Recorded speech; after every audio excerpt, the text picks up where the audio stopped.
Hello and welcome to St. John's Lutheran Church in Alexandria, Virginia. I am Pastor Jack Meehan, and I'm going to walk you through what reopening of our church for in-person worship services looks like. I'm wearing a mask right now, but for hearing ability and understandability, I'm going to remove my mask for the rest of this video message. There we go. That mask is going to be very important as we do come together for in-person worship services. And so as we plan for that, I want to ask for your flexibility and your patience as we come together for our in-person worship services.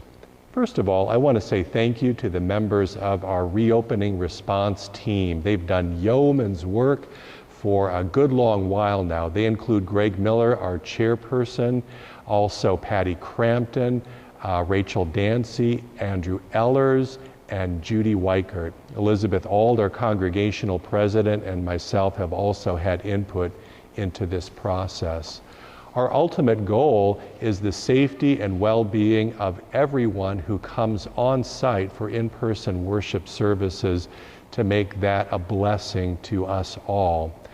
Worship is going to look and feel different than what we're used to when we come into the sanctuary. So please know that from the outset, we're striving to make this as a wonderful and blessed experience as we can, but it is going to be different. Here at St. John's, we have a 3-stage reopening process that is not tied to the 3 phases of the reopening process for the state of Virginia. We are informed and following what they are doing on the state level as well as through other sources such as the Centers for Disease Control. But here at St. John's, our stage 1 is limited operations, stage 2 enhanced operations, and stage 3 regular operations. So we are entering into stage 1 on July 5th with in-person worship services, limited operations. So let me walk through a couple of things. Our first in-person worship service will be on Sunday, July 5th at 9:30 a.m. That's a familiar time because that is our normal worship time on Sundays in the months of July and August. So that will be Sunday, July 5th, and that in-person worship service will also be live streamed using our new camera and equipment that's been installed here in the sanctuary. We'll also continue to have our Facebook Live worship service that's done from the red chairs out in the narthex. That will be done on Sunday mornings going forward as well, but at a new time. Rather than 10 a.m., that Facebook Live service will now take place at 10:45 a.m. so that these different worship opportunities don't overlap with one another. What will worship look like when you come on site here? Well, first of all, we're going to ask that you pre-register using a sign-up system that will be announced and shared in a little bit. That will allow us to know who is coming, how many people to plan for, and also allow us to have contact tracing should that be required. We will have face masks. We're going to ask everyone to come with a face mask. Bring that from home. Wear it when you get out of your car, as you come up the walkway, as you are in the church and the narthex and the sanctuary for the whole time of your duration here. So please bring yours from home. When you come up the front walkway, there will be a check-in station on that front walkway before you come in the front doors. And the reason for that is that we want to confirm that everyone who has pre-registered is now arriving for the service itself. That will be under a canopy, and there will be orange cones out on the sidewalk to mark a 6-foot social distance between people. So please follow those directives, and members of the check-in team will be there to greet you and help you get situated. Here on the floor in the narthex are tape markings that will keep you appropriately social distanced from one another as you are guided into the sanctuary to be seated by the ushers.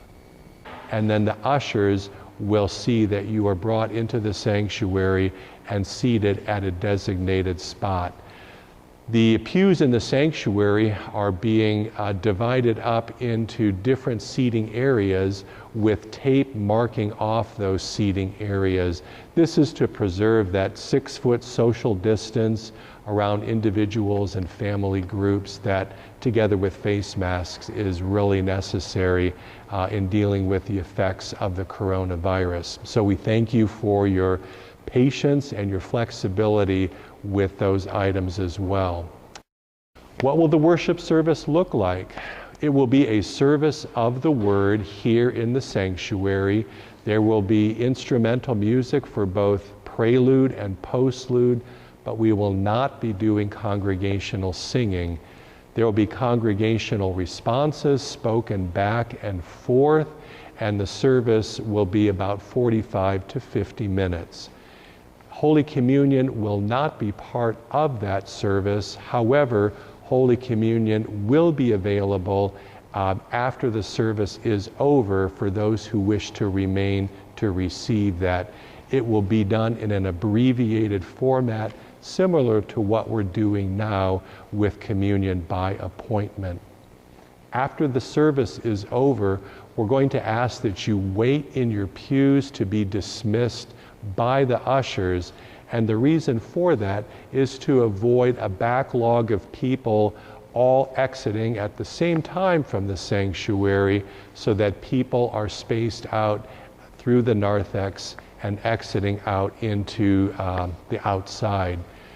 We do ask that you refrain from shaking hands or hugging people. Much as we want to do that, that's not a good idea right now.